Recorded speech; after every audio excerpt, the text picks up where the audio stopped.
All right, another week, another countdown to the weekend, but we do get football basically again every day. Every day. Which is fantastic. We're going to Vegas this week. Yeah, we are. We're Power Slap, excited about that. Blaine won an inordinate amount of money last night. Can't believe it, but Dallas always Goddard. Couldn't believe it, but always knew it. Wow. Thing. I mean, National Tight Ends Day. You got to go with them. Who'd have thought? Me. Dallas Goddard, anytime touchdown. First FTA, touchdown. First touchdown scored, baby. 500 to win, 9,500? Yep. And I hit that, and I hit Jalen Hurts over 1.5. Sitting in my living room. 6.5 When it happened. Really? Yeah.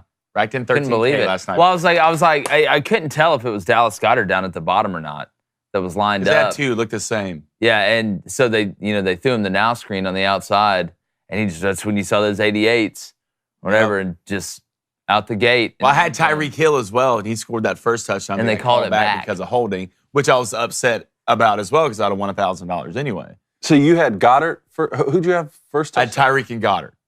Okay. So I usually take one from each team. You put 500 I put 500 on Goddard. I put 200 on Tyreek. Wow. Yeah, bet at your own expense. Speaking we about don't unit shame Speaking here. about numbers on the Eagles, Julio Jones wearing 80. It's weird to see. Very weird. It's just Weird to weird see. to It was see an him. Alabama fest last night in that game. Yeah, well, I mean, it's, the Eagles have basically put together Alabama and Georgia, which is the most brilliant idea of all time. That's like, I wonder if we were to build like the world's best army, we'd probably just combine like the top two armies in the world to make one huge army. That's basically what the Eagles did. Yeah, when they run out, it's just like, when like the Autobots get somewhere, it just sounds like huge machinery. He's like, where? Yeah, That's what happens. exactly what it Jalen sounds Carter like. falls out. Well, it's like that robot they showed like before the NFL Fox games. It's Yeah, like that's what it's gonna come to That's basically what Jeffrey? they are. Yeah, Jeffrey the robot. Jeffrey. And the giraffe at Toys R Us. Texas quarterback Quinn Ewers is expected to miss multiple weeks with a right shoulder injury. The Rangers stay alive to force Game 7 against the Astros, and both the Chiefs and the Eagles improved to 6-1. We're breaking it all down on the Monday edition of Crane and Company.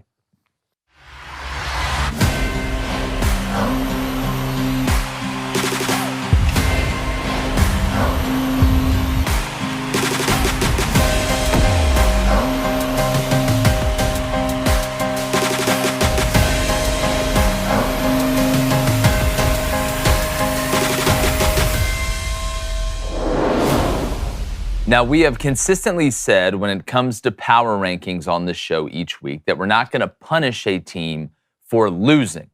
But when you look at where Georgia is right now, when you lose your best player, you take the best player off any team, it obviously is going to have a big effect. Now, they were on a bye week last week, and we're going to release our power rankings here in 1 second. But in my opinion, and it's a three-man band up here, but in my opinion, Michigan is the number one team in the country right now because of the loss of Brock Bowers. Not because of the way Georgia has looked at all, but in reality, this Michigan team isn't some unknown on the other side as well. They don't have a bunch of new pieces that we're seeing if Jim Harbaugh can put together. They've had experience on both ends of the spectrum, losing in the playoff, once against a team they were just not as good as in Georgia, and then a letdown against TCU, a team that many of us still believe they were better than, but that's the game of football. This Michigan team is experienced, especially where it matters up front. So if there was any way for a team to leapfrog a Georgia team that has not lost a game, even though they are developing, it would be Michigan. And without Weapon X for at least 4 to 5 weeks, it seems that Michigan, in my opinion at least, is the top dog around. I'm going to bring in my co-host, former Michigan quarterback David Cohn, my brother, former Western State Colorado wide receiver Blaine Crane. And guys, this is my opinion. We're going to release him here in a second. You'll be able to see. I think there's a logical argument for both sides of it. And this is nothing that Georgia has done on the field to knock them down. But when you combine Michigan's experience with what we've seen, with what we know from Michigan, with Brock Bowers now being gone, with no Stetson Bennett, right? Without the elite defense that we've seen out of Georgia, especially in the front seven. I'm not talking about Malachi Starks and Bullard. They're incredible.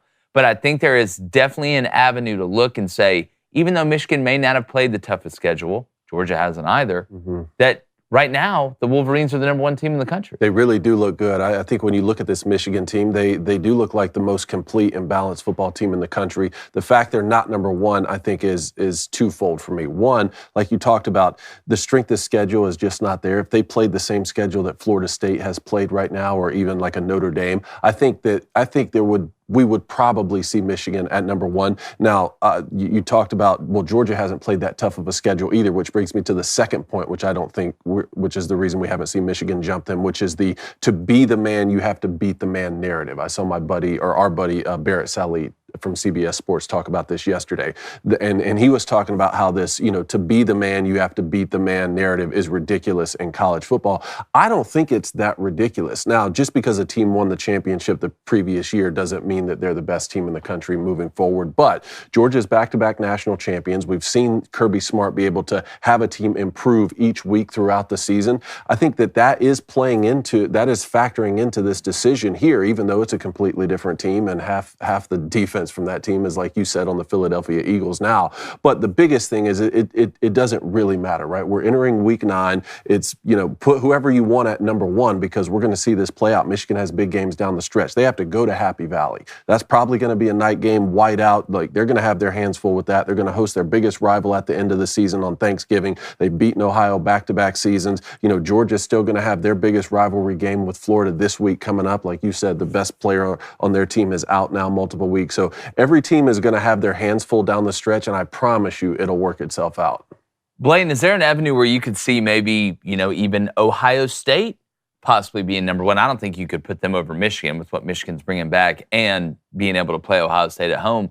But then you look at a team like Florida State, maybe a team like Washington. I mean, it comes down, what are the credentials for you to move up? I mean, is it just based on schedule? Is it the eye test? I think it's everything. Do you account in from last year? If it's me, do I think Michigan's the best team in the country right now? Yes. But I'm not moving Georgia from one. The best team doesn't mean they always win. And until I see Georgia lose a 4-quarter football game, and I don't think the separation from Michigan, even without Georgia, is big, right? I would still think it's somewhat here because Georgia knows how to do what when it matters, win big games and big moments when it matters. Even guys who aren't the best don't step up. You lost Brock. You still got Rah-Rah. Ladd's finally getting healthy. Carson can sit back there all day he wants. And Michigan hadn't played anybody yet. So I don't think there's a wrong answer in this situation. But I think, if anything, you got to talk about Florida State. After the schedule they played, been through hell, won every game. Hell, Ohio State. Do I think Ohio State's the best team in the country? No, I think Kyle McCord has a long way to go. But I think right now, those 4 teams, and hell, that's our poll today. Who do you think is the best team in the country with those 4 teams? There's not a wrong answer in my situation because it's all going to get divvied out. Yeah, and that's what makes it, I think, great this year is it seems like there are a lot more right answers than there was the past couple of years where we're like, all right, there's Georgia. Okay, that's them, especially last year when you could point to and be like, Georgia is the best team in the country. Let's go ahead and pull our rankings up. We want to know what you think. Make sure you hit that subscribe button. Make sure you hit that like button. I do real quick about Michigan. I'm not a fan of this, Michigan hasn't played anybody narrative, so we don't know about Michigan. This is basically the same Michigan team from last year, and a lot of the core is what we've seen the last 2 years, especially since J.J. McCarthy has taken over as a starting quarterback. We know who Michigan is. I think there's a whole hell of a lot more unknowns about what Oklahoma is, about what Washington is, right? About, you could even possibly say what Florida State is and what Georgia is. There's a lot more moving pieces that had to get put together on this Georgia team than on this Michigan team. To be honest with you, out of the top 10 I'm looking at right now, I probably know the most about Michigan. I probably know the most about who they are. We felt like that last year. Then they lost to the first round TCU. Well, they made the college football playoff. Again, I think last year we all looked at Georgia and said, those are the big dogs, pun intended. That's the best team in the country. Can anybody else catch them? Can Alabama catch them with Bryce Young on offense? And nobody was able to.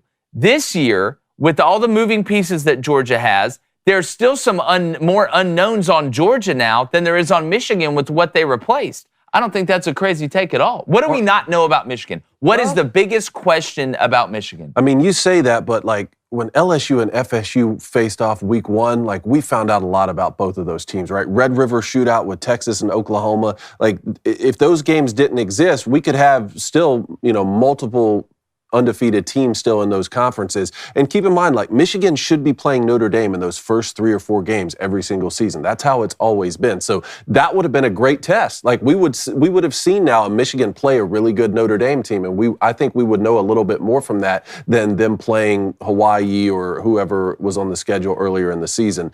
But remember, Georgia had to deal with this in their own right too with Alabama. Remember when we were sitting in the College Football Hall of Fame before the SEC championship in 2021, and we're like, man, Georgia looks really, really good. They look like they could win this game, but we haven't seen Kirby Smart do this and beat Nick Saban. So you have to give Alabama the benefit of the doubt. And Alabama won that football game. Then Kirby Smart had the entire month of December to get his team ready, and they ended up coming back in the revenge match and winning the national championship. So look, Michigan's going to get a chance to prove themselves, but also there's just a part of me that doesn't want to reward teams who are going to schedule the easiest possible non-conference games, because I don't think that's good for college football. No, I'm with you, and you can't punish Georgia because they, Oklahoma, with the way the schedule worked out, and Oklahoma joining the SEC. I just feel like I know who Michigan is. I just, if you took that ACT once and you made a really high score on it, I'm going to bet the next time you take it, you're probably going to make a high score on it when you have the same person taking the test, and there's a lot of similar questions. Next year, Michigan and Texas already have a home-and-home schedule. Right? Oh, Michigan next year. And forget that with all the USC and Oregon coming. That before all the conference realignment, Michigan already had Texas scheduled in the non-conference.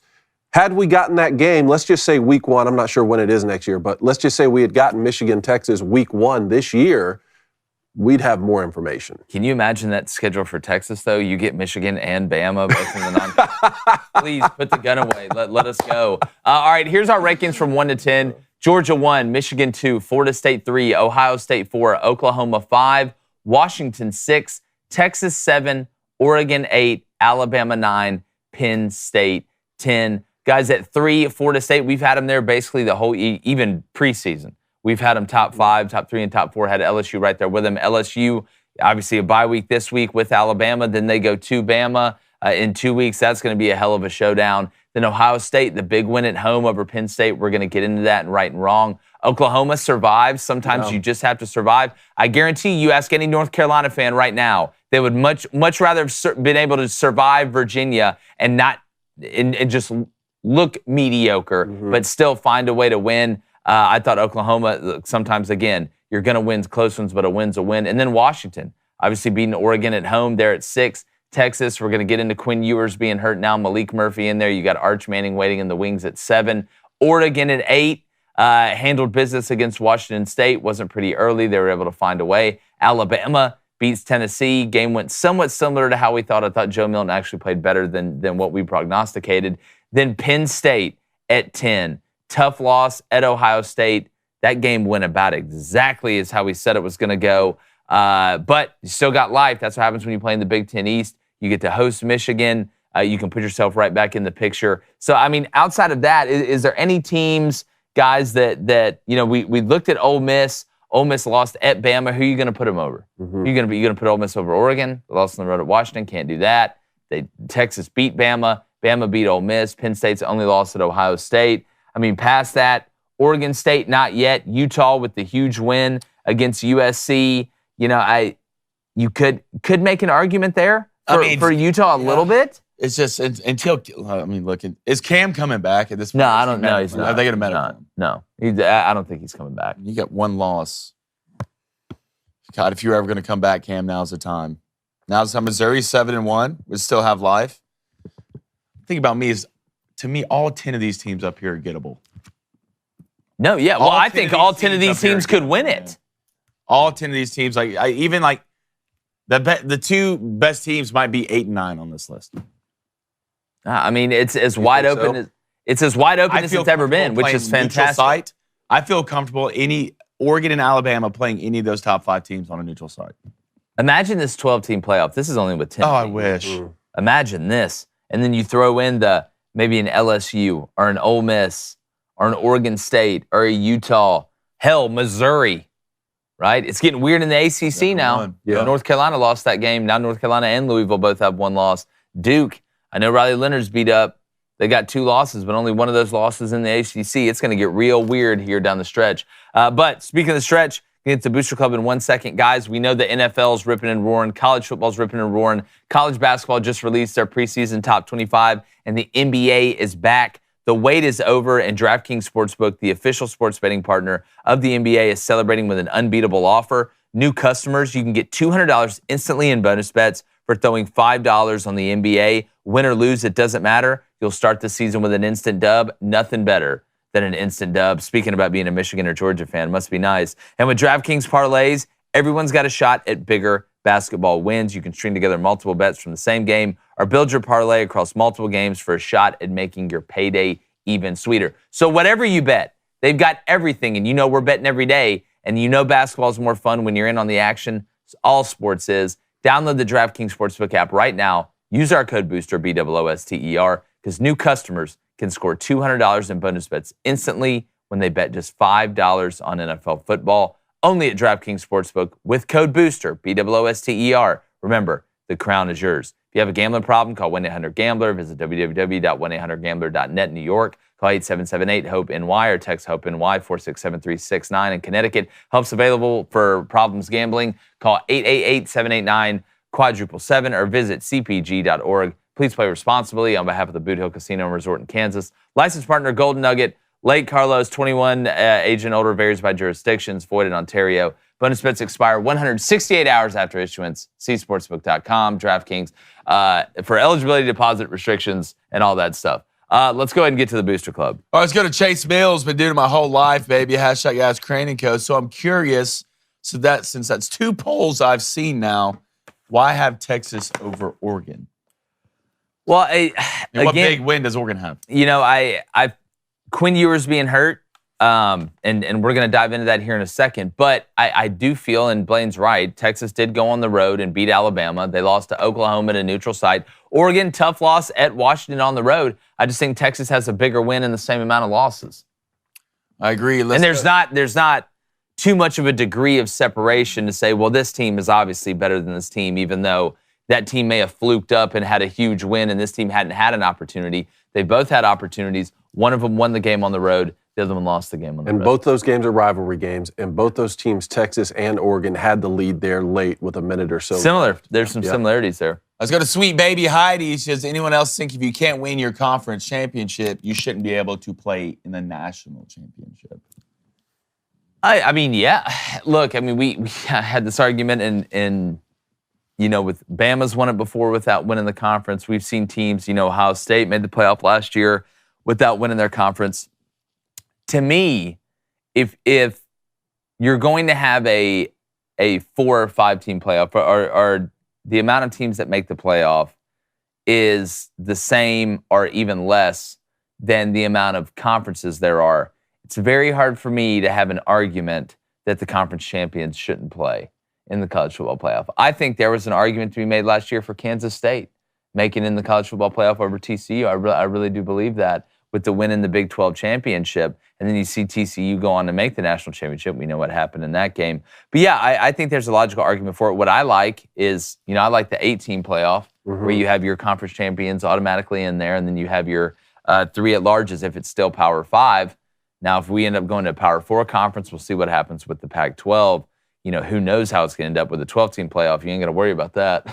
And you look at the NFL, you can win the Super Bowl without winning your division. You can be a wild card. You can win the World Series in Major League Baseball. Now, the question is that a good thing or not? Are we watering down the regular season by having those wild card, you know, at-larges? I don't mind it as long as there's parity between the conferences, right? Like if the Big Ten, like if the second best team in the Big Ten, like we saw last year with the Buckeyes, is going to make the college football playoffs, or they may be a better team than the Pac-12 winner, right? But how does that shake out when it comes to the college football playoff? And is there parity there? Well, that's one of the reasons I like getting rid of divisions, because now if the 2 best teams in the conference are in the Big Ten East, if it's Ohio State and Michigan, they can still play each other now when there's no divisions in the Big Ten championship and have a chance to win that game. Maybe even play each other twice, something we might see in the Big 12 with Texas and Oklahoma, something we might see in the Pac-12 with Oregon and Washington. Now, I know it comes down to a lot of tiebreakers once you get down to it. Yeah. You don't want to just meet at a gas station in the middle of Odessa, Texas and find out who's going to play Dallas Carter. But it just... That's what worries me, honestly, about adding more teams to conferences. Is you're not going to add more regular season games. You're going to create more tiebreakers. I know, and you said you've seen Alabama win the national championship when they haven't even won their division before, when Auburn's beaten them in the Iron Bowl. And obviously Nick Saban comes out every year and says, well, we're better than the winner of the ACC. Why should they get an automatic bid to the college football playoff above us? But I can get behind the idea that, hey, you didn't even win your division. How are you going to go play in the college football playoff and win a national championship? If that's what we're all collectively as college football fans going to say. Yeah, but there's multiple ways to look at it for sure. Let's go to SGR, hashtag Ask Crane Company. That is us, fellas. If you could put up one team against Michigan this coming weekend with what you know, which team do you think has the best chance of taking them down? Which team has the best chance of taking down Michigan if they played this next week? I would say, I tell you what, neutral site, straight up. I think I know where you're going. This is the thing I would go to.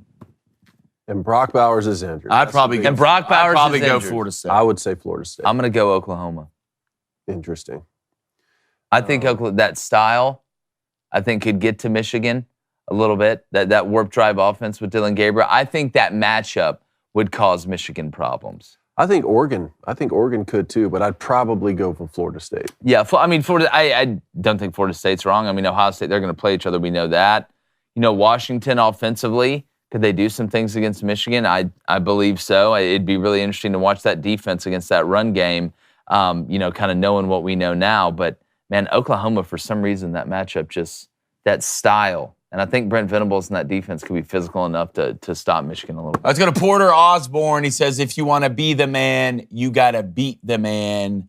Go Dogs. I understand that. So if we're going to say that, like, do we believe, because there's a lot of different men on Georgia this year than there was last year. So and again, I'm not saying you're wrong, but if we're going to do that, why would you not just take every team that won the national championship, regardless of how many people they lose the NFL draft, regardless if their coach leaves, regardless how many players go to the transfer portal, whatever, should that team just be automatically ranked number one the next year when the polls come out? Because if we're going to say that to be the man, you have to beat the man, is it going to be like boxing, where the guy who won it last year is going to be the number one ranked boxer going into the next year until he gets knocked out? Now, that may not be the greatest example because that's the same dude, and players come and go. There's no Stetson Bennett. Now, there's you lose Jalen Carter, you lose Nolan Smith, some of those guys on defense. I find that debate very interesting. Yeah, and they've had opportunities to lose and they haven't. So it's not like we're just having them number one right now just because they've won the national. No. That's just one thing. I mean, going into the year. Yeah, and they're undefeated. But as long as I can't remember his name who said that comment, as long as he was on board with that same thing when Alabama was getting the benefit of the doubt over Georgia those past couple of years before they beat the man, then just stay consistent. What's the best C in the world? Consistency. There you go. Pretty easy. Let's go to Lucas Blanchard with a $2 donation. Lucas, thank you, brother. He says, Jaden Daniels third in the Heisman. Scotty's been on fire. Yeah, Jaden, he's Hansel at the Male Model Awards right now. I mean, just Mugatu's looking at him and saying, it's a hot little potato. I mean, Jaden Daniels is absolutely freaking out right now. Make no mistake, especially with Caleb Williams disappearing into the night. We're going to get to that Emmanuel Acho thing here soon, too. But if Jaden Daniels keeps playing like this, your Heisman opportunity is coming. To have that Heisman moment, it's coming in 2 weeks, bud, and it's in Tuscaloosa. Because it all comes down to that for LSU. Yep. Your chance to win the West, your chance to stay on the outside looking in the college football playoff as you hope for carnage around you. And Jaden Daniels, with the numbers he's putting up, it's just silly stupid right now. LSU's the best offense in the country. I'll continue to say it. And that was before USC played Notre Dame. I can't wait for that matchup. Even with two losses, look, Jaden Daniels goes in there and balls, and LSU finds a way to win somehow, 82-80. In that high-scoring fest, it's going to be awfully interesting. But speaking about interesting, let's go to a little right and wrong here, David. All right, who wants to start today? I'll start. That's fine. I would say I was right about Penn State. Go back to this game. And I thought I played up to double digits, to be honest, and I should have finished double digits, but Penn State got a last who cares touchdown. The thing about Penn State, James, frankly, always played tight in these games. They always look good. You suck to see Chop Robinson go out early in this game. The defense for Penn State's phenomenal. But Drew Aller's not there yet.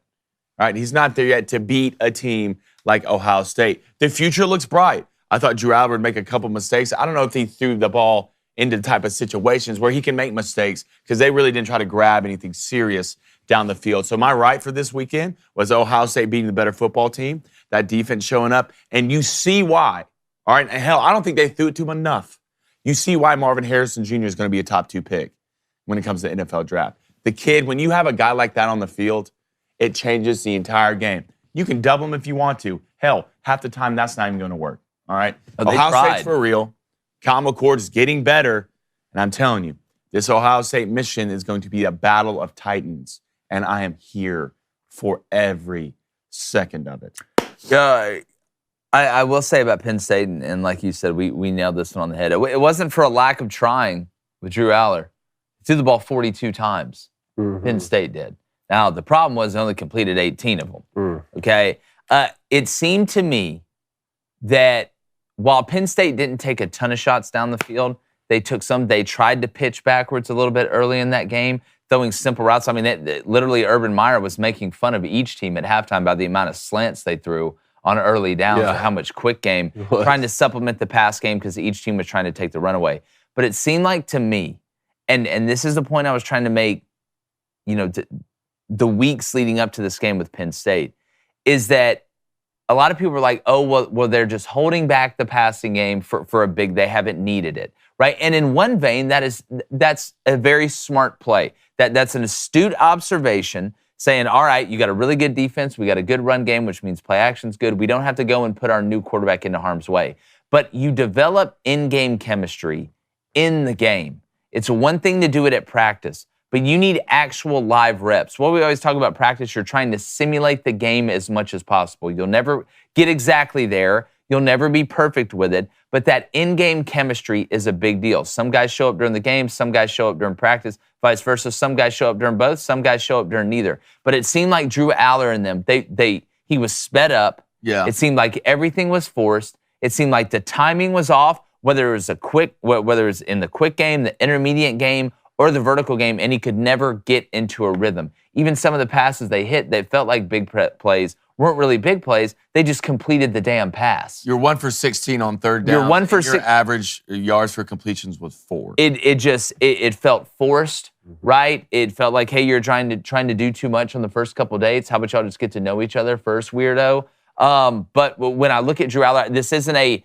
Drew Aller's not the guy everybody thought he was going to be. Drew Aller's going to be fine. That defense is really good. This was a big moment. Thought the win was a little bit of a factor, but the timing was all off. Now when it comes to being right, it was pretty much right on the dot when it came to Alabama, Tennessee. Outside of Joe Milton, played better than what I thought he would. The score, I said I thought Tennessee was going to win, or Bama was going to win 34-17, somewhere around there. It ended up being 34-20. Bama we thought they'd get a defensive touchdown late. I thought it was going to be Caleb Downs with a pick six. They ended up scooping and scoring. But this game, to me, just goes to show you that this Alabama team is this up and down roller coaster, that this is who they are.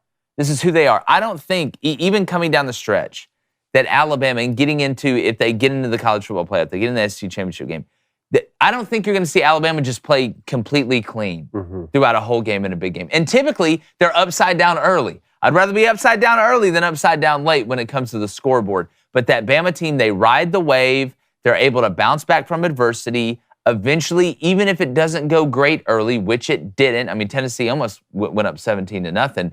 Jalen Milroe, he's calm throughout the game. I think that shows you a maturity to his game. I agree with you, David. It was the best play calling game that Tommy Rees has had since he's at Alabama. But I think this Alabama team is kind of an agent of chaos. You get what the hell half the time and hell yes the other half of the time. I just think that's who they are. Which we're not used to seeing.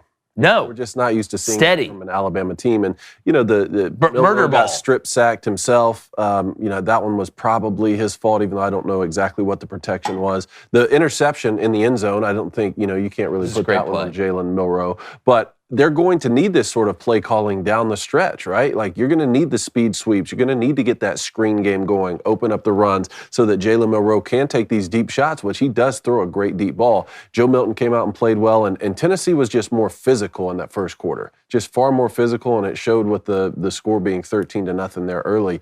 But then Alabama kind of does what they do, right? They game plan, in-game adjustments, halftime adjustments, and shut Tennessee out in the second half. Definitely. Winners win. All right, I'm going to go, let's see. For my right, I'll go with my preseason prediction that Texas and Houston was going to be a one-score game, right? Texas is a better football game than Houston, but like we talked about, the Longhorns are having to go on the road, 3 different schools in the state of Texas alone. Their last year in the Big 12. This is a bitter in-state battle here, Texas and Houston. All of these Texas schools want to beat them before they leave the conference. And you saw that play out. I mean, this game was tied with 6 minutes left, 7 minutes left. Texas has to find a way to win late against Houston on the road. But the biggest news is Quinn Ewers goes out. And now, it's not a season-ending injury, but he is going to miss a few weeks. We saw Malik Murphy. You've been big on Malik Murphy for a long time now. Came in relief of Quinn Ewers.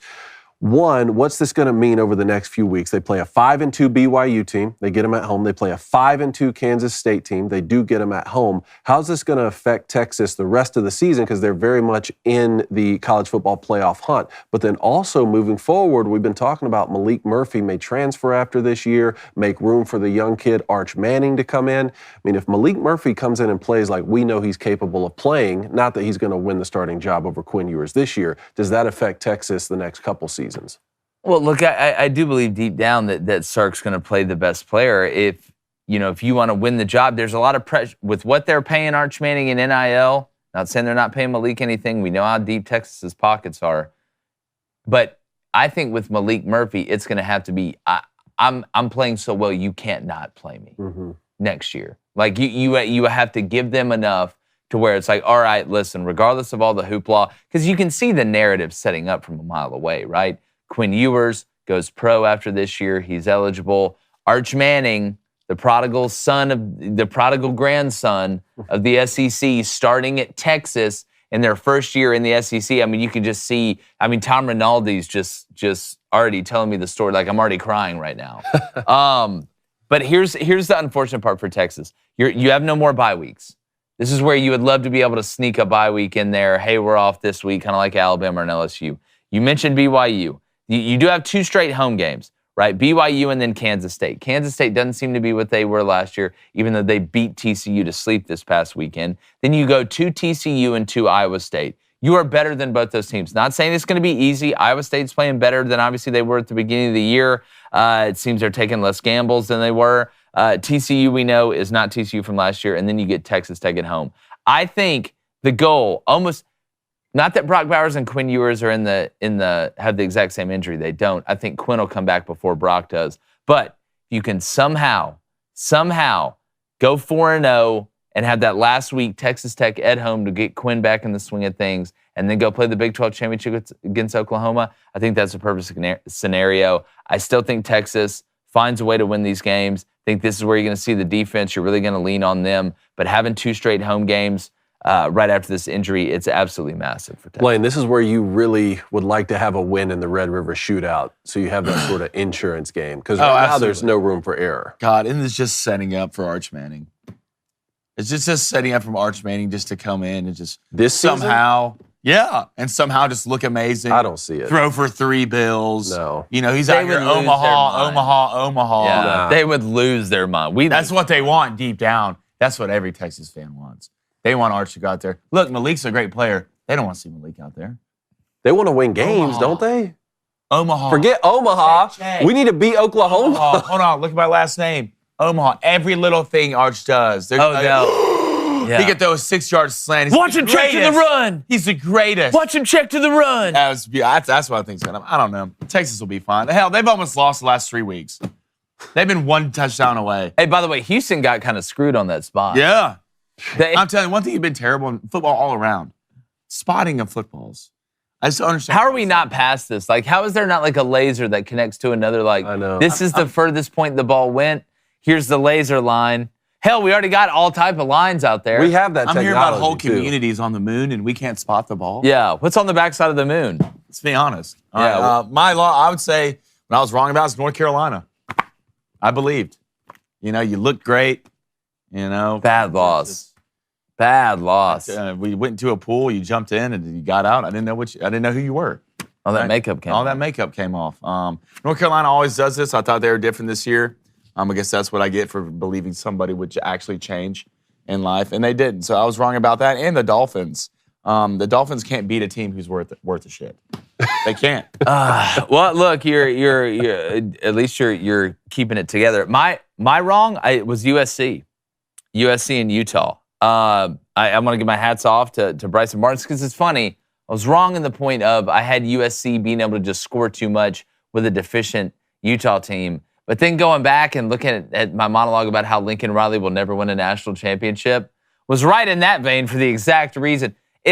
I think it's something mental, as I said yesterday. There's something mental with USC, and some teams are just like this to other teams. When they see that Utah logo, or they see those Utah uniforms, doesn't matter if it's Cam Rising, doesn't matter if it's Bryson Barnes, doesn't matter if it's Tickle Me Elmo. They just can't get over it. There's just some mental block with USC. But when you look at the way this game unfolded, I thought, Bryson Barnes was the right answer because the Johnson kid struggles to throw it. Bryson goes 14-23 with 235, 3 touchdowns and a pick.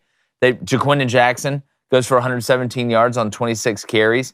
I mean, Caleb Williams, second straight game in a row, struggled, right? There's something, and look, against Utah last year in the Pac-12 championship, it wasn't the offense that cost them. Mm. This USC team and the DNA of this USC team that is built on high-flying Globetrotter offense, let's be fake physical on defense.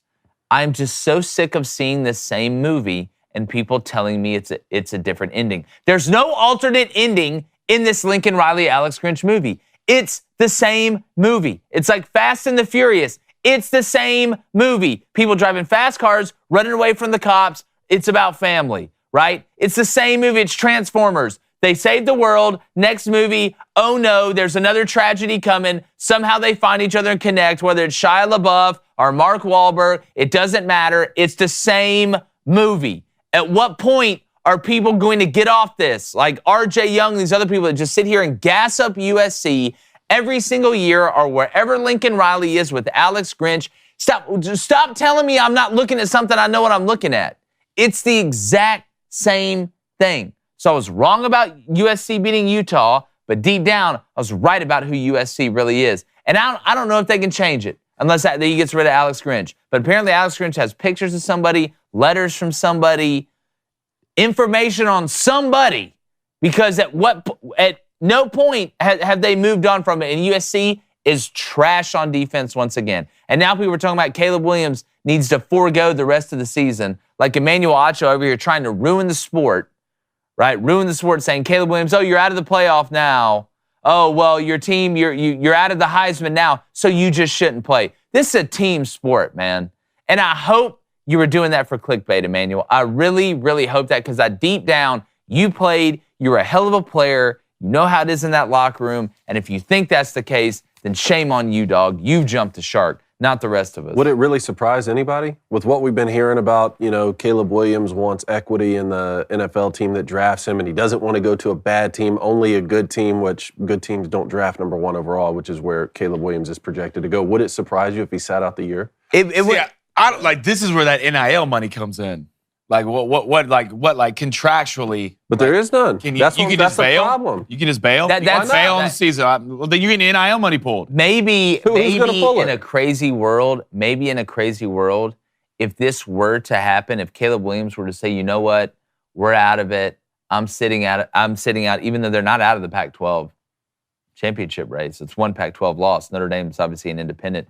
But is this what pushes people in NIL contracts to say, all right, if we're going to give you this NIL money, you have to do one of two things. either one, you have to be at this school for this certain length of time. If you transfer or leave, that could be going to the NFL draft or whatever, then you have to pay back a certain portion of this NIL money. I'm not talking about getting hurt. Like if you get hurt and have to sit out, that's another thing.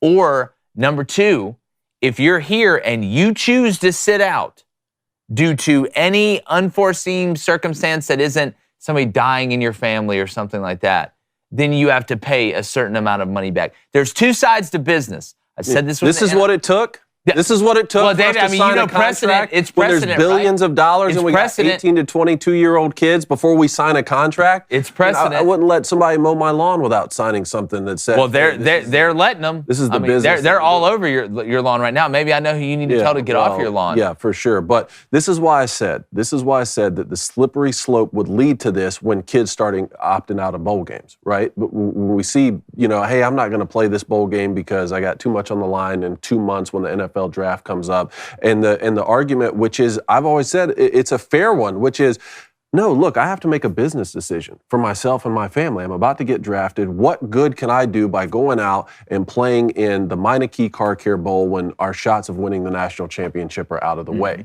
But all of the same arguments for that can be made for Caleb Williams sitting out the rest of the year, or even a team that's in the hunt. Even if Marvin Harrison Jr. is in the hunt. Like the argument of, well, NFL scouts will ding them and say, well, they're not team guys. NFL scouts are probably in favor of this, saying, hey, don't go get hurt because we'll draft you at number 1 or number 2 or number 3. Mm-hmm. I understand what you're saying. You can make a similar argument. I do think there's a big difference in sitting out the Duke's Mayo Bowl at the end of the regular season once you've exhausted every other option of being able to make the playoff or play in even a New Year's Six, right? And we talked about this with Derek Brown and Auburn a couple years ago, as opposed to you're sitting here at 6-2, 4-1 in your conference, 8 games into the season, deciding to sit out the regular season. I think there's a huge difference in sitting out regular season games as opposed to an extra game that you get that isn't a championship game. I think we can debate those two things as different things. I hope so. I mean, well, you would look at somebody different. Like if you had a teammate, David, you're playing the Duke's Mayo Bowl, and hey, your left guard came from nothing, played 3 years, played every game, started almost every game except when he was hurt or whatever, or when he was developing as a freshman. And he came to you, and you guys are playing in the Duke's Mayo Bowl. And he's like, David, listen, I got my grade back from the NFL. They're expecting me to be a late first-round pick. It's this amount of millions of dollars. I would get up from the team and explain to them, guys, this is why. I think that has a lot different effect of, hey, guys, we're 8 games in. We still got to go play Oregon. We still got to play Washington. We can still win the Pac-12 championship. But I think the way you stop it is contractually with NIL.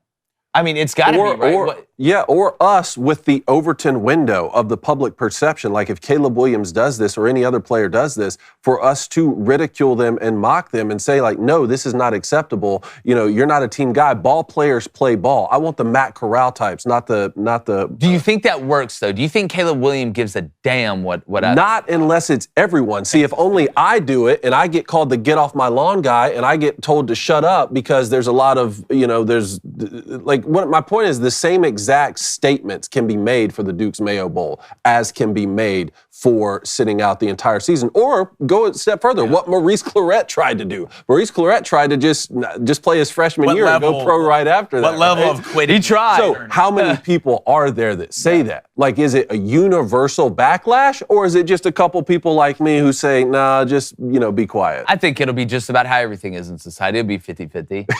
It'll be 50-50. I'll get to this quick. What I was wrong about Arkansas. I mean, I thought say what you will about Arkansas. I thought Arkansas could beat Mississippi State at home. Okay, 7-3. I didn't have that on my bingo card, guys. I'm sorry. KJ Jefferson throwing for 97 yards. I mean, Arkansas got outrushed by Mississippi State. Forgive me for not seeing that one, but yeah, Arkansas scores 3 Dan points Enos at home. OC is gone. Yep. I don't get it. Let him go. They let him go pretty early. Sam Pittman is probably next. I know the buyout drops next year, but if you're Arkansas, I mean, you talk about that. That's probably my biggest miss in preseason predictions. Florida, they may end up going 6-6. That one was sizable, but I just really believed in Arkansas this year. It's the second straight year. Won't happen again. Best believe that. I will tell you what I do believe in really quickly is great skincare. You do believe. Your skin looks great, by the way. Yeah, Yours does too. Thank you. Yours does. It looks $9,500 better. Kiss me. No, I'm not going to do that. But David, some people don't even believe he's a human being because his skin looks great. That's because of Genucel. All right, whether it's male, female, this is a great Christmas present, by the way. Fellas, I'm just trying to help you out here. Here's the breadcrumbs. Yeah, here they are. Follow the trail. Come find me. Let's dance together in the moonlight, but not in a weird way. And if you go to genucel.com/booster, you get extra discounts on their amazing fall package. You can get your skin ready for the cold and dry weather. And if you don't look and feel your absolute best, you get your money back. No questions asked. That's a true guarantee. Their Fall Classics package includes the Genucel jawline treatment. What else? For a more firm neck and jawline? What? Tell them about the gun. Huge jacked, man. I'm huge and jacked, man. The Genucel Luxury Box, it ain't complete without the great Genucel Anti-Wrinkle Moisturizer, right? So I ain't got no wrinkles in here. And the world-famous Deep Firming Serum. Don't ask questions you don't want the answers to. So go to genucel.com/booster for extra discounts on this amazing fall package. Like I said, get your skin ready for the cold and dry weather. And if you don't feel your absolute best, you get your money back. No questions asked, but you're going to feel your best.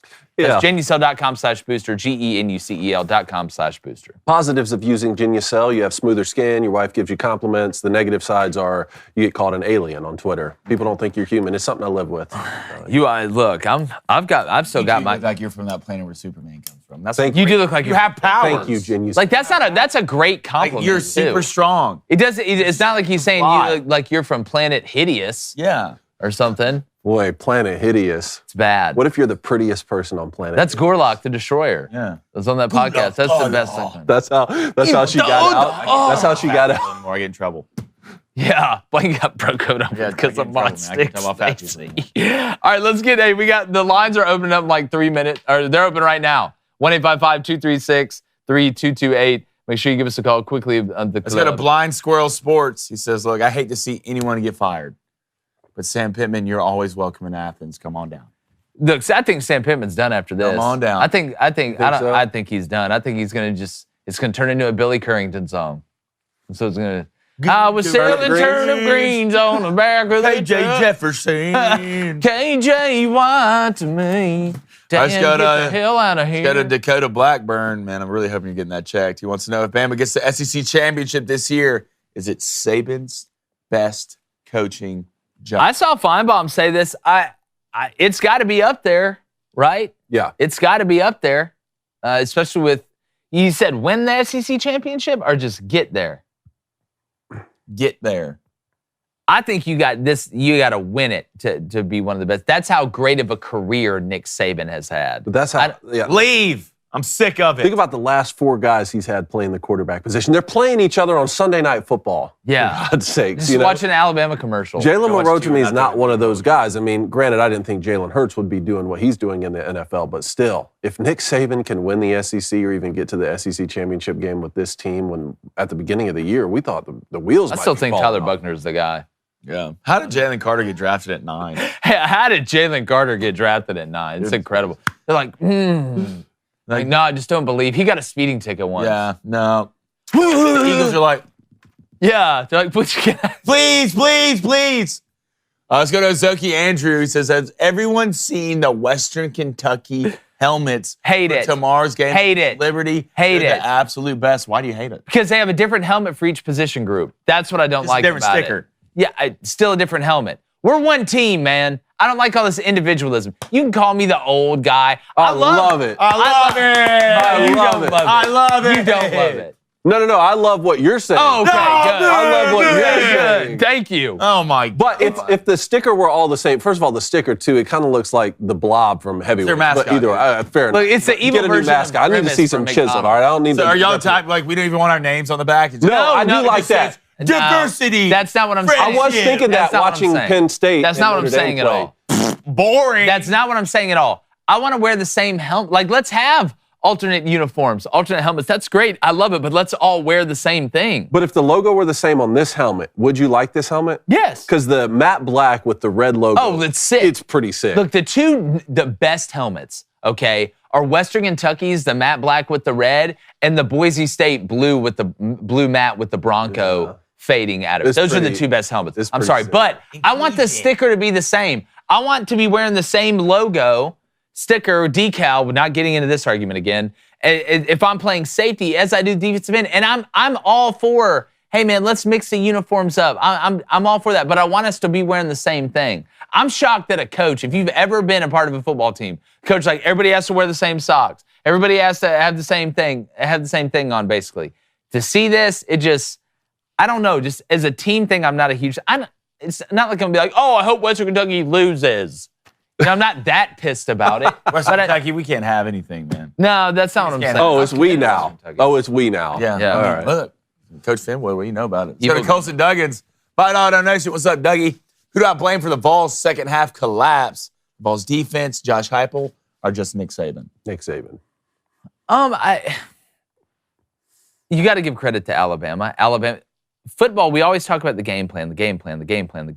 The real ones are the one that can adjust during the game. I thought Alabama made better second half adjustments than what Tennessee did, even though, like I said, Joe Milton threw the ball better than what I thought he was going to be. But it seemed like that Alabama was always a step ahead in that second half of the Tennessee defense. They didn't make the adjustments. I mean, you just go back and look at the score after halftime. It's basically two different games, man. But that shows you the greatness of Nick Saban. There last week. There's a reason. I mean, there's a reason that Nick Saban's done, what Nick Saban's done. I mean, in the second half, Tennessee gets shut out. You get beat 27-0. 27-0. Say that, then we go to the don't pitch a drop. We go to the week before where Alabama plays Arkansas and just totally forgets. Disaster in the second half. I think they relaxed a little bit in that Arkansas game too. They weren't about to relax in this one, especially down a half. You're down 20-7.5 against the Tennessee team that beat you last year. I look at my buddy at this point. I'm in Alabama, so I can't. Like, how much should I live bet on Bama? Like, if you're smart right now, you're betting Bama money line at half. I should have live bet them. It was plus God, like I should have live bet them. Like, all right. You should bet them. Let's go to Christina Ruiz. She says, I hate the stickers. I don't care if they're the same or not. They look corny, and they're way too big. See, you're going aesthetically. I get that. You can make an argument on both sides. I'm going from a team. Yeah, aesthetically. Now, as a team, like, I just don't like having different. I agree, though. Just put a red WK on there on that matte black helmet. You know what? If you want to have the evil sickest grimace, helmet in college football. If you want to have evil grimace, do you like Oregon unis or? Most of the time, no. Sometimes they put one together. Hey, I like a nice glass of scotch. Yeah. I know. It's like I like a good. I like to be in a labyrinth with a bunch of mahogany smelling. I like a good novel on a Thursday evening. All of that. That's what I love. All right, let's get to NFL recap quickly before we. Let's start with the Baltimore Ravens, 38-6 over the Lions. I'm not surprised that the Ravens beat the Lions at home. That's not the surprising part. But 38-6, 28-0 at halftime. Just jumped on them. Got out to 35-0 at one point. And Lamar Jackson, 357 yards passing, 3 touchdowns, no interceptions, no sacks, had another 36 yards on the ground. Guys, the first couple of weeks, Ravens it didn't look great. Are they starting to play themselves into being the second best team in the AFC now? I think you can make a legitimate argument for that. I think there's also one game a year where you just play as good as you possibly can. Okay. I think the Ravens played as good. I think the Ravens played as good as they possibly can, and the Lions figured out they were playing as good as they possibly can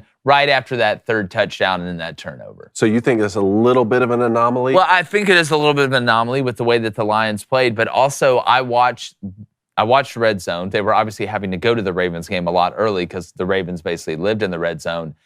Everything was working for Lamar and the offense. Mark Andrews was like the chick from The Sound of Music on the top of the mountain, just spinning around in a circle, just singing. I was waiting for an animated bird to land on his shoulder halfway through the second quarter. Lamar was keeping the play alive. The run game was working. Play action game was working. It looked like young Lamar out there running around, extending the play. Roquan Smith was down there just running guys down like he's Dog the Bounty Hunter. It was just an absolute dominant best. Ravens won't play better than that the whole year. That's the best they'll play.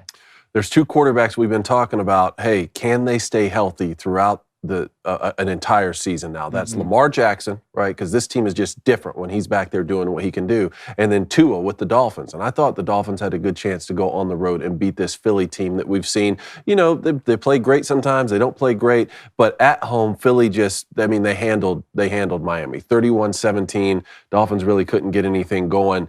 You know, are the Dolphins going to be able to really compete in the AFC down the stretch if they have to go on the road and face a Baltimore team or go on the road and face a Chiefs team in the playoffs? I think a healthy Dolphins team I mean, I think who wasn't out there for the Dolphins this game? Yeah, no Xavier Howard. Jalen Ramsey hadn't played a snap for him yet, and he's sitting on the sidelines. That's top 2 of the best corners in the league. You're missing your left guard. I believe your backup center was in.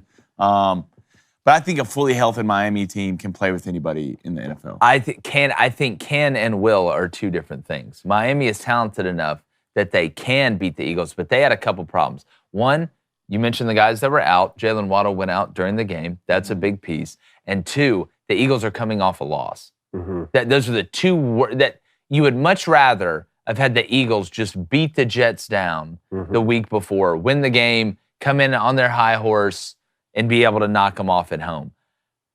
I didn't think the plan was bad from Miami yesterday. Watching that game, I thought Mike McDaniel, you're using misdirection, you're using Mostert.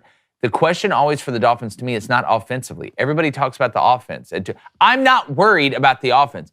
Are the Dolphins more USC, where they're really good on offense, or that's obviously where they're heavy and they're the most elite and they're just average on the other side of the ball?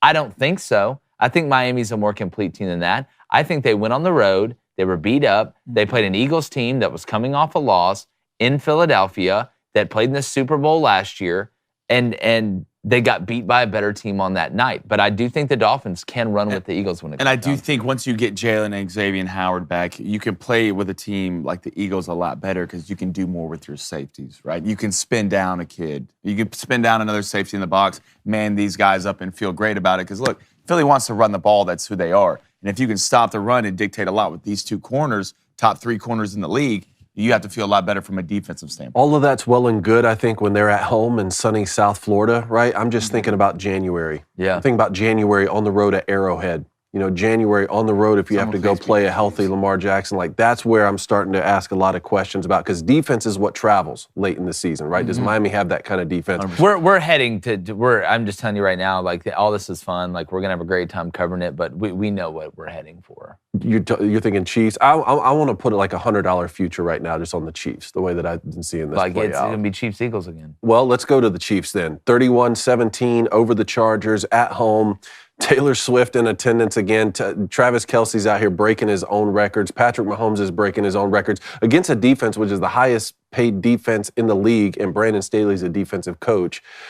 I don't know what to make of what's going on with the Chargers. I mean, Justin Herbert has to accept some of this blame, even though I still think he doesn't have the right coaching staff around him. But the Chiefs look kind of unbeatable right now. Well, the Chiefs, again, I mean, they did it last year with basically the little giants on the outside. So Travis Kelce absolutely went stupid yesterday.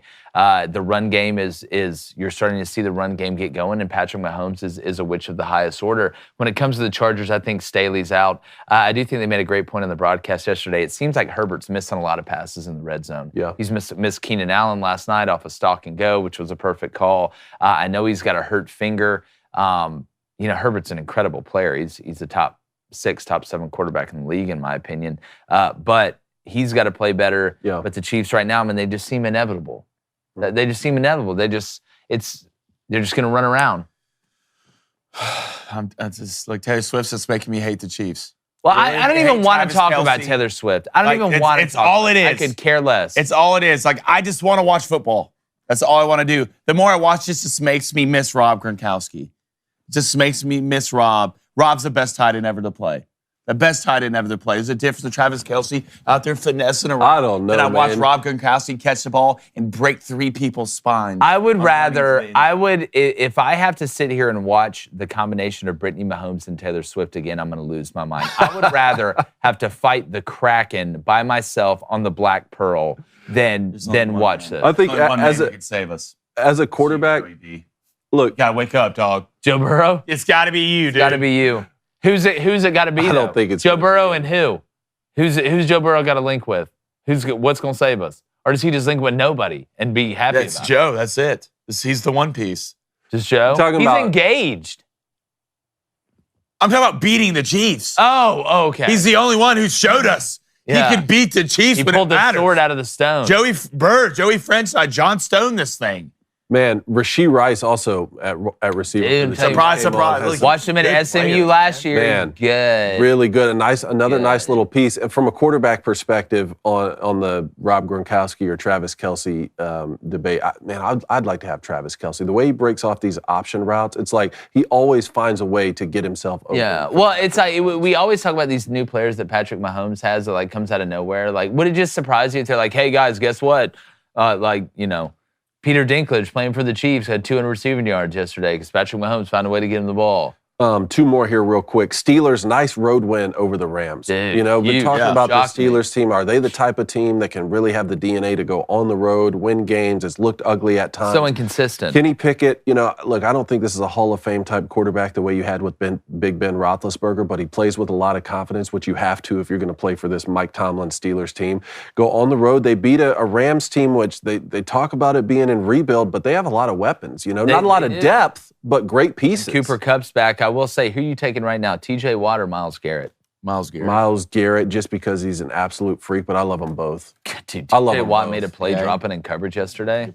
Myles Garrett had one of the best days. Myles Garrett beat Myles by himself. Myles Garrett's a dinosaur. Him and Kyle Pitts. Yeah. You see that catch Kyle Pitts made? Yeah. Dude, what? That was I couldn't even believe it. When Bijan caught that ball behind his back and cooked somebody with Bijan cupped it like this. Kyle Pitts caught it, took it behind his back, and then turned it around while getting hit. Yeah. But just looking at the size of Kyle Pitts compared to just the other humongous human beings running around, Kyle Pitts is more production. Like, I need more production. Get this man out of Atlanta. Yeah. Get this man. I know they won. Keep him there. You got to get something better than Desmond Ritter. Like, dude, I'm telling you. Because, they got weapons. Do you remember, though, Kyle Trask and Kyle Pitts at Florida? Yeah, I do. The things they were doing. And Kadarius Toney. It's like everyone with a K. No wonder y'all were scoring. Like, come on. Last one, man. Bills, Patriots. 29-25. Patriots. Mac Jones leading a game-winning drive. I don't know what to make of it. This was your survivor pool, wasn't it? Survive! I don't know what to make of it. You're werewolf. Yeah. My boy! Bill Belichick wins the division. Boy! Say it again. My boy! That's my boy! And then what hurts is they came back.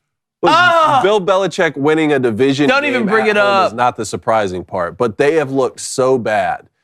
And then the Bills just, I don't get it. I can't believe in the Bills down the stretch. No. I can't believe in them. No. And I it hurt can't. me. I'll tell you what I believe It hurt in. me for you, Jake. Every Halloween you hear about the danger and the candy your kids will get. But this year, the real tricks are in the meat aisle. Yeah, they are. You damn right they are. I've got to get through this. Okay, I knew. Good Ranchers wants to take the trick out of your meat, and they're throwing in a treat for our listeners for $30 off your order with promo code BOOSTER, BOOSTER, at goodranchers.com. Lab-grown meat is growing more and more popular. Ooh, gross. Foreign meat can be labeled as a product of the United States, and the mRNA vaccine development is on the rise for agriculture. All right, y'all don't be tricking me. Good Ranchers doesn't trick you. That's the thing. All right, you'll never have to question the quality of your meat. It's 100% American source. You got the best pork, beef, chicken, and seafood. That's Good Ranchers. Transparently sourced, all American, and delicious. Still tailgating season, baby. It never ends. We've had all of it. The pork bucks. The only thing I haven't had yet is the seafood. I've got to try that. I haven't either. Reed. Yeah. She's Had the flank steak pescatarian. last night, though. How was that hitting? If I could explain it in words, I would, but I can't. Reed made some Marry Me chicken the other day with the Good Ranchers. Marry Me chicken? Dude, I'm going to have her. I do. Yeah, no, but I did. When you shop at goodranchers.com, you don't have to question what's in your meat or where your meat is coming from. That's a guarantee. So take the mystery out of the meat aisle. Visit goodranchers.com. Use our code BOOSTER, BOOSTER, to get $30 off with free express shipping on your box of America's best meat and seafood. That's code BOOSTER for $30 off your box today. Goodranchers.com. Help the show out. That's awesome. American meat delivered. Also, we're going to put our merch link in the chat. Go buy some of that merch. We got some new stuff coming in we're super excited about, which we're going to get to show you when we get back from Vegas the end of this week. All right. Calls. Let's go to Hunter in Arkansas. Hunter, what's going on? Hunter. What's up, boys? What's up? Dude. I would talk about Arkansas, but that just hurts too much. I'm gonna go to our neighbor, Oklahoma State, and Ollie Gordon just going off on Saturday. Yep. 282 Man, rushing the team- yards. the team's total rushing yards was less than his actual rushing yards. My head was hurting when I was trying to do that math. Legend. Well, that's you.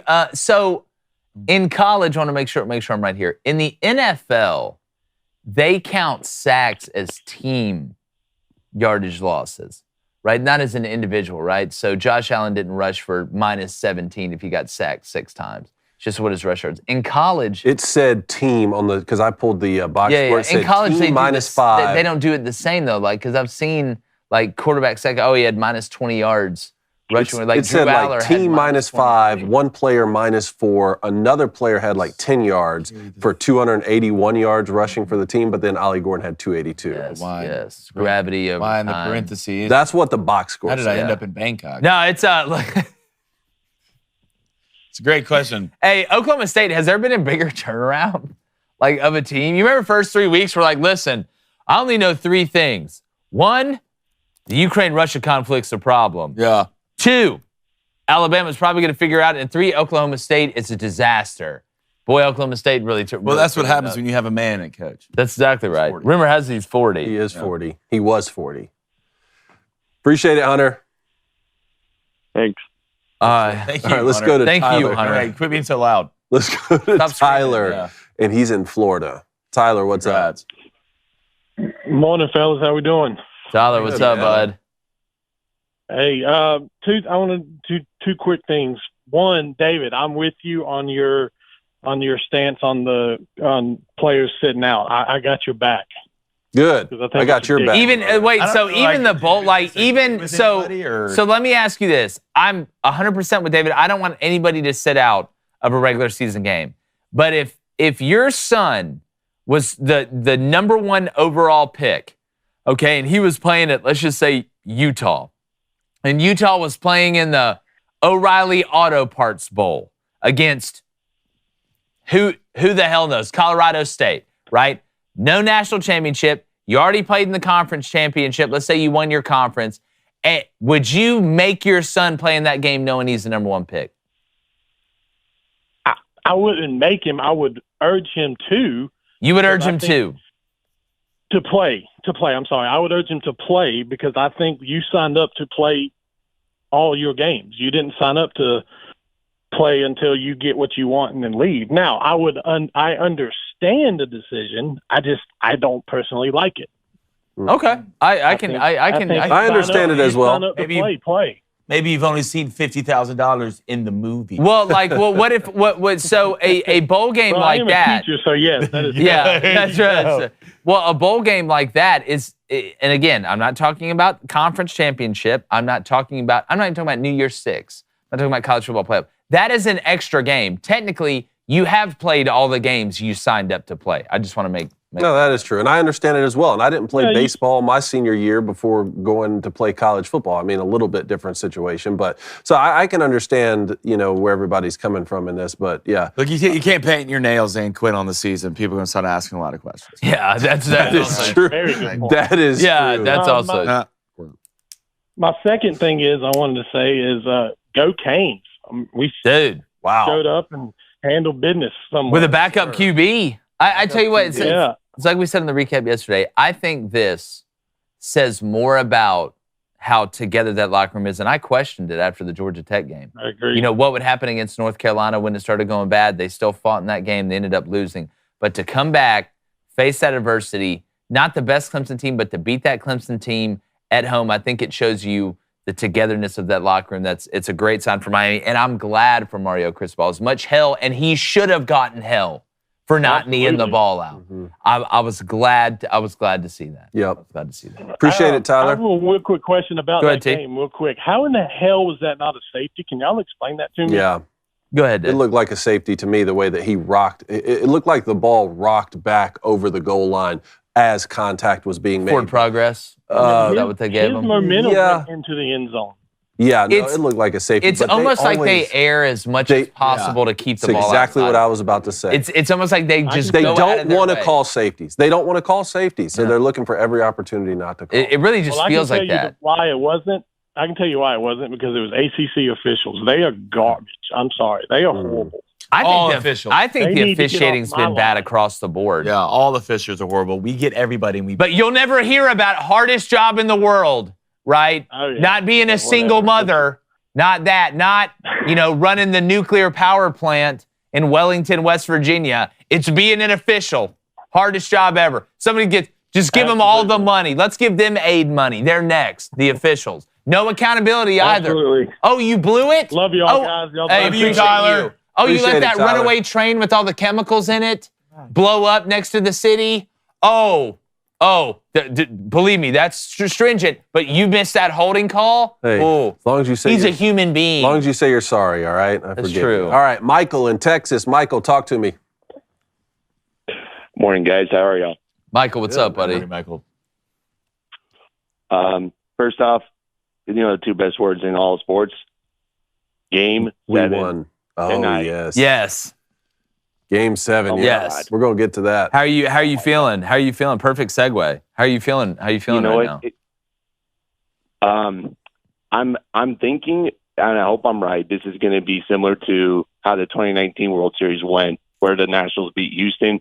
In every game, the road team won. Mhm. And for some reason, Texas, it's Just like when weird. Houston played in Arlington, Texans plays better in Houston. And I saw a stat which seemed pretty shocking to me. Houston's home record during the season was 40, including postseason, 40-46, which is unheard of. Yeah, I mean, they were, 62-17 the year before that. So, and it's boding well, and we got Max Scherzer starting tonight. And I know he had a bad outing the Yeah, last time roughed he up started, last time. but Yeah. but with one start under his belt, he's probably going to know what to expect going into this one. I think he's going to do a lot better. And I just don't want to jinx it, but I have a good feeling Texas will probably pull it off. But Just we'll so see. people know, we're talking about Rangers-Astros here. Rangers with a 9-2 win over the Astros Grand last night slam with a late. ninth-inning grand slam. Force a game 7 tonight. Man, I'm here for I it. will say, Christian Javier, 10 and 10.2 innings pitched, 10 and 2/3, 4 hits, 2 runs, 2 earned runs, 12 strikeouts, does have 6 walks, but the kid is isolated. Dealing. 1.69.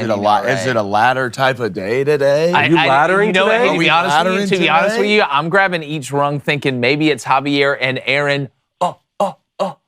Nola? Yeah, game 6 in Philly. D-backs Philly. Hey, yeah, look, Phillies too. I think the Phillies close it out tonight, unfortunately. I'm not embracing the chaos. But we'll see. No. It's going to be some great One other- baseball watching. Oh, it will be. Now, one other thing, I want to go back to the beginning where you guys were talking about Michigan, Georgia, and all that stuff. Yeah. I get all the arguments that you guys are saying, but I'm just going by pure superstition at this point. I'd rather have Georgia stay number 1 the rest of the year, or Michigan stay number 2, I'm in because the same boat. I, as a Michigan fan, I already have a huge target on our back as it is, with not only being the number 2 team in the country with all this nonsense about sign stealing going on. Let Georgia keep that number 1 spot until we potentially play them and beat them and get it at the end of the year when we won it all. I'd rather be there than. Well, we'll see Georgia- if it gets to that point, but Yeah. that's Well, how I feel about it. Michigan seems to me like right now they're just like they're like the girl who got really hot over the summer, like going into junior year of high school, who like wasn't before, and like they know it, but they don't want everybody else to like they don't want to flaunt it. They're just like over there like, hey, I got dressed up and like, hey, I know I'm the best looking, but no, it's just plain old me. It's just old me. I can't remember the guy's name. That's who Michigan is. They want to play both sides. They want to say we're the best team in the country, but hey, don't look at us. Don't look at us. Yeah, you dropped 25 pounds and grew up a little bit over the I think summer, the NCAA but don't to look stop at looking us. Oh no, it's a Taylor Swift song. This reminds me, I can't remember this guy's name, but it was in the World's Strongest Man competition. Like he was an American, and like the year he knew he wasn't gonna win, but he's finished second, so he's holding the weights, screaming, "Don't worry, I'm going to win the American World's Strongest Man competition." That's Michigan to me right now. Yeah. They know it. Like they know they didn't get it at one point, but they deep down, I think everybody know it. Below break cage, And he Yeah. get this. and he Hey, Michael. Better get it this year. Yeah. How'd you feel about a 49-0 win and Paul Bunyan heading back to Ann Arbor? You know what? I had a feeling that all these allegations were going to do an opposite effect on Michigan. It's going to make them come in, be focused, be pissed off, and just make a statement. And oh my, it is enjoyable to watch a game start to finish where you don't have to worry about what's going to happen, because like you said multiple times, David, State always seems to play us tough. Weird things usually happen when we play Michigan State. Thankfully, at least this year, not the case. Yeah, not the case. They're going to get absolutely. Well, it was like somebody called in at halftime of the Michigan State game, and I kept thinking of the scene in Tropic Thunder that we always talk about when it's 28-0 at half. And, they're like calling into Jim Harbaugh, and they're like, Jim, what should we do? He's like, that second half, he's like, you spank that ass, Jim. Yeah, you remember. You spank that ass. Same group of guys who jumped a kid in the tunnel the year before. There's a lot of things under the surface. Somebody was getting smushed. Football player. Somebody's getting smushed, and it wasn't bring Michigan. our guys this time. Let's see who really finds out. They said, man, we had low expectations for y'all in East Lansing this year, but wow. Wow. Yeah. Well, that one kid that got jumped, like you mentioned last year, he did get a pick towards the end. So it's perfect, it's perfect karma. We're gonna jump you when on the field. Yeah. Guess what? Downside Hut, you're jumped. They're gonna make a new coaching hire. Look, they need to get this one right, but they're going. Michigan State will be fine. Jake? Michigan State will be fine. Jake Crane? Just don't make it urban. Just don't make it urban. No. There's only one guy who can save us at Michigan State. We don't need. Hey, Michael. Brian Harsin, where you at? Michael, we already had to deal with Urban on one side of the rivalry. Yeah. Urban ain't going to Michigan State. Brian Harsin, I'd be fine with. Thank you, Michael. Brian Harsin. Urban going to the weightlifting. Urban A&M. Urban at A&M. Man, that's starting to. Urban, dude. Starting to smell. You want to talk about? Hold on now. Yeah. So you really want to sell it? Buckle up. You want to sell? You want to meet the devil with the guitar? I'll be worried. Buckle up. Yeah. All right, Kirk's in Canada. Kirk, what's going on Kirk. This Monday? Oh, can't wait. What's up, Kirk? Kirk, what's the latest, man? Kirk, I keep looking at these NHL standings, and on the Eastern Conference, it's the Flyers are on top, 3-1, most 7 points scored. Are you worried, Kirk? You weren't supposed to notice that. Yeah, I know everything. Hey, when are y'all sending that $50 raccoon wire whenever y'all make money out of in Canada? Well, you know what? There's a lot of there's 82 game seasons, so I'm not worried at all. Excuses. No, we're gonna call it. Yeah, we're gonna call it. 4 games in, we're gonna call it, Kirk. It's as I eat my ketchup chips over here. Right. When I was on hold, am I correct to understand that the New England Patriots destroyed your survivor pool? Jake, is that what I heard? Get him off. Oh, Kirky, yes! Bye, Kirk. No, stay, Kirk. Turn the knife. Look, no. Turn the knife. Hey, cancel the skyhook. Could you actually turn that into a tomahawk missile? Turn the knife. Yeah, we know exactly where he is. You just got tomahawk missile, man. No. Yeah. Make the hole in the ice. I want him to go in the cold water. Okay. Kirk, continue. I'm sorry. You said survivor? Did I hear you say the word survive? Oh, man. Actually, the reason I was calling, I got a little beef. I've been meaning to talk to you guys about it. I'm going to make it quick. I've been watching since the '84 season when the Bears beat my Patriots in the Super Bowl, and there's this change in the game that's kind of disturbing to me. I'd like you guys to comment on it. The guy cheerleaders? Suggestion. No, these kickoffs. Do you remember? There's 3 parts to a football game. There's offense, defense, and special teams. Yeah. There's no reason to have kickoff in the NFL. Shut up. These kickoffs, it's a joke. I say we either move the ball back to the 10-yard line or we use a different football, and they're not going to use a different football for Why don't we just like what I saw kickoffs return last night in the Dolphins game. Like, I feel like you should not even kick it. You just player starts with the ball. Then you're eliminating 1/3 of the game. Not just kickoff. Just take kickoff out. Why are we trying to change everything, man? No one's returning kicks because they're kicking the ball. I watched Braxton Berrios return 3 kicks last night for the Dolphins. Well, just average of like NFL like returning. Nobody returns kicks, and everyone calls fair catches, even if they can return it just from a field position standpoint. So if you're going to then what's the problem then? Don't even kick it. Just have a guy start with the ball at somewhere. I don't know where, but then everybody goes. So how would you onside kick then when you need to? Yeah. Yeah. I feel like you move the ball back, no one's surprised to the onside. 10-yard line. Well, all right. If you move the ball back to the 10-yard line, you're going to have to have okay. when they moved the extra point back, it was because it was in the 99th percentile. They were making 99% of the plays. Just over 20% of kickoffs are returned. That's not even close to the 99. If it gets to 99, then we can have that conversation, but no. Nope. 20%. And the NFL loves that. They want us like they don't. It's a player safety thing that they've gone towards now. So. Oh, player safety! I know. Kirk in football. You're playing one of the most violent games in the history of the world. Yeah, I know. Yeah. It's tell them that. It's like, hey, make sure you eat your vegetables before you go, drive a NASCAR around 800 laps. Yeah, I say move it back to the 10 or 15 yard line. Problem solved. I don't know. That's my 2 cents. Yeah, I just treat it like Dale's drum set. Just don't touch it. Yeah, don't touch it. Thanks, Kirk. Yeah, in your face, Kirk. Thanks a lot, guys. Flyers alert. All right, I don't boys. know what they say. I just made that up. We got Voltar on the line in North Carolina. tough weekend. Voltar, how you feeling right now, man? David, just play the sound bite for me having the worst sports weekend of my life. You know what I'm talking about. You know what? I got a couple for you here. Hold on one second. Show him your sounds. Oh, somebody kill me. Does that one do it for you? Yeah, that was the one I was asking for. Well, at least your team and my girlfriend's team won. Go Blue. Go Blue. I mean, So you're a Michigan fan now. Well, I've been in Voltar Wolverine sounds like a nice handle. Yeah, I got you. I've been in a dark room since 9 Eastern time Saturday night. Good. You're going Aaron? At the door.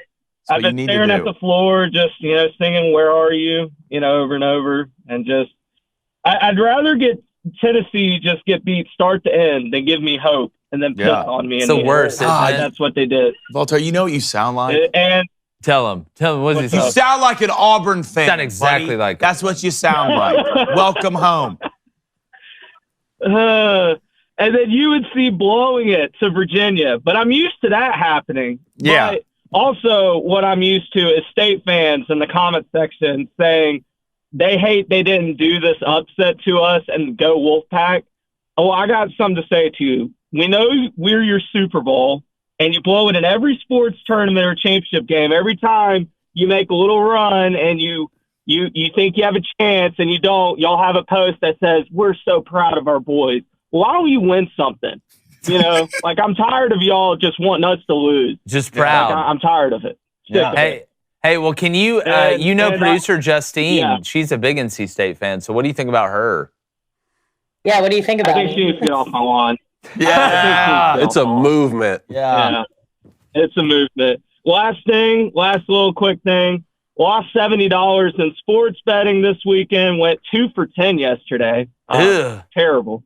And lost in my survivor pool because I picked the Bills like Jake did. Yeah, it's the right pick. It was the right pick.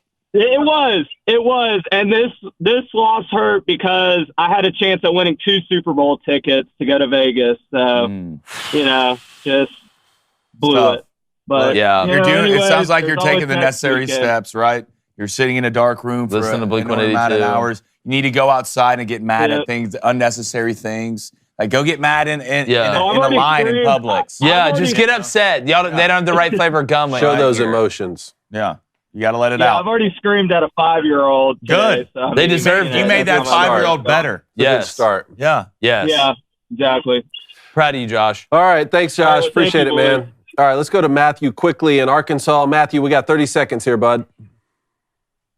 All right, boys, it is the Heartbroken Hog here. What's up? There he Everyone is. talked about Dan Enos is gone. Kenny Guyton is in as the interim offensive coordinator. Former Ohio State quarterback, was with the Buffalo Bills for a little bit, been a wide receiver coach for a while now. First time calling plays. What do you guys think? Can't get much worse. Can't get much worse. No, it couldn't. Like, it just, I mean, at this point, can you beat 3? Can you beat a field goal? How do you only score 3 with KJ Jefferson? At home against I don't Mississippi even State. know. Yeah. And the It's, defense is doing everything. If I had told y'all before the weekend, that we would hold Mississippi State to 7 points, Win. I mean, come on. Win. Here's the thing. I think that 3 points may be able to beat Auburn. You got a chance. Yeah, you got a good chance. Yeah. Well, we're going to find out in a couple weeks. Yeah, we will. But look, I hate it for Salmon. I just think it's run its course, man. It's unfortunate. Yeah, the suits are kind of messed up The now. suits are messed up now, right? It smell like onions and ketchup. Yeah. All right, y'all have a good one. You too, brother. Matthew. All right, I'm going to head over the board. You want to read that? Yeah, let's go. Let's go to Byron Davis, $2 donation. My leg's asleep. Couldn't get a call in today, but love y'all. Y'all are number one. Keep it up, Byron. Call in tomorrow. Love you. Brother. Let's go to Mason Gamble, $5 donation. Can we get a live show in Auburn for the Iron Bowl? Cone can finally experience a real rivalry. Yes, we need to do that. Does he know what's happening at the same time as the Iron Bowl? I'm not going to be in Alabama. There's another I'm gonna be game? in Auburn. Who plays? Georgia Southern.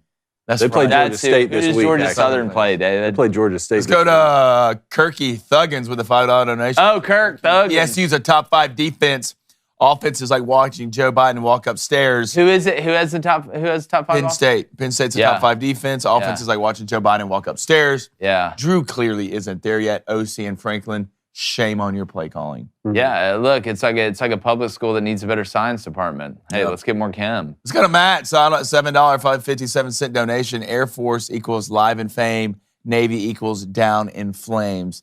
Nothing can stop the Air Force. Did you see like what he did with that donation? 757. Yeah. 757. I'm here with you, dog. Crazy. Right here. Let's go to Joseph Fine III. Nice. $5 donation. He says, why does Jake pronounce Jalen Milroe's name like it has 2 syllables in it? Jalen Milroe. It's Milroe. 1 syllable. Milroe. You come to my house, you get my wife's name. Milroe. It's still 2 syllables. That guy's wrong. It's 2 syllables. Hey, I just read what's in the prompter. Don't get mad at me. Joe, I think Joe Fine Jr., maybe Joe Fine Sr. would have told you you were wrong on that one. It's definitely 2 syllables. Maybe he's talking about the first name, but Jalen. No, I don't know. Let's go to Gopher Max, $5 donation. This dono is only for Blaine. Thank you, sir, for picking my Gophers as an underdog to win in Iowa for the first time since 1999. Row the boat and go Gophs. Huge. Congrats. 12 to 10. How'd y'all lose? Die like a dog. I think I forgot. All right, let's go to another one from Byron Davis with a $10 dono. Good morning, guys. I think Dabo never says the right things. No. But he is competitive in this offseason and will be where I'm looking for things to get what needs to be done. Scared the NCAA will try to keep Michigan out of the playoffs. Good luck. I love me some Dabo, but I feel like Dabo is the one who like objects to the wedding. Like the only one. They're like, all right, we're here with Clara and Don. Everybody's so excited. Does anybody object? And Dabo's like there with like a boombox over his head. He's like, he cheated on her in 7th grade. I object. I was going to Tyler Jarvis, $5 donation. Thank you, T. Jarv. I forgot to say this when I called, but as a Hurricanes fan in Arkansas, I could have told you Enos was going to be a horrible hire. I'm just sad, man. I'm just super sad about Sam Pittman. I hate it. But I'll tell you what I'm not sad about. Booster Club bets. They're brought to you by DraftKings.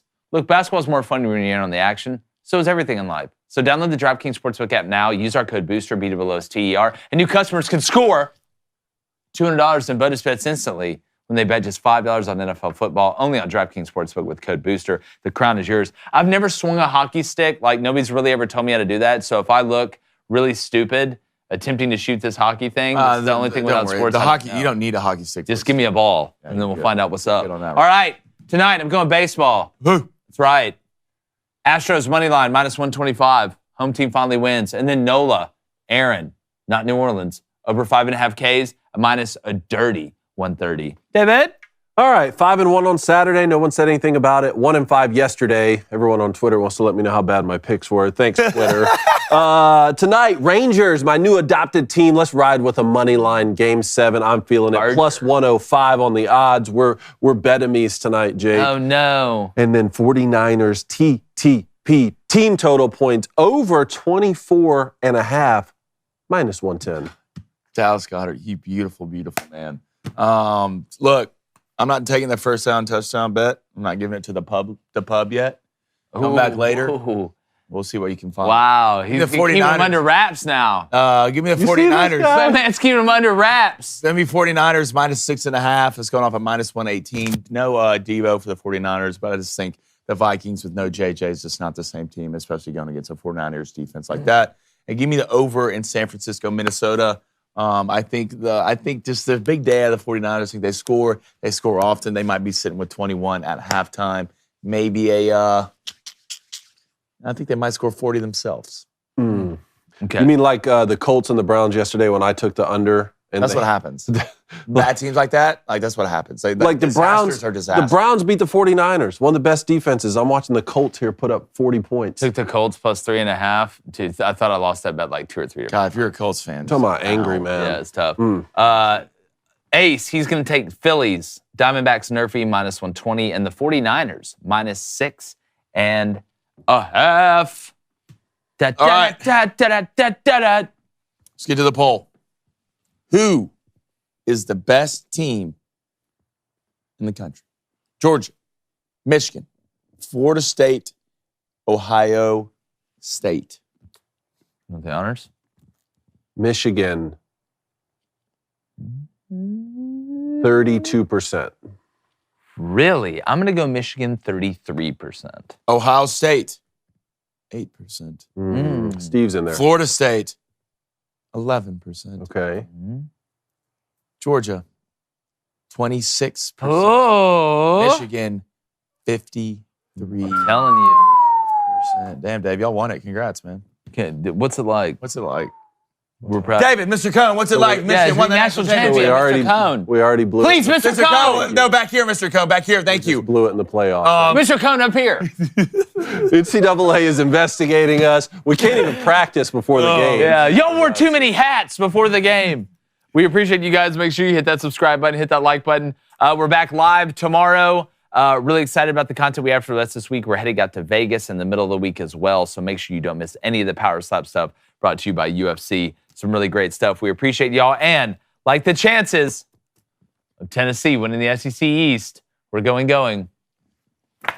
Ooh! I love you, Dallas Goedert. Gone.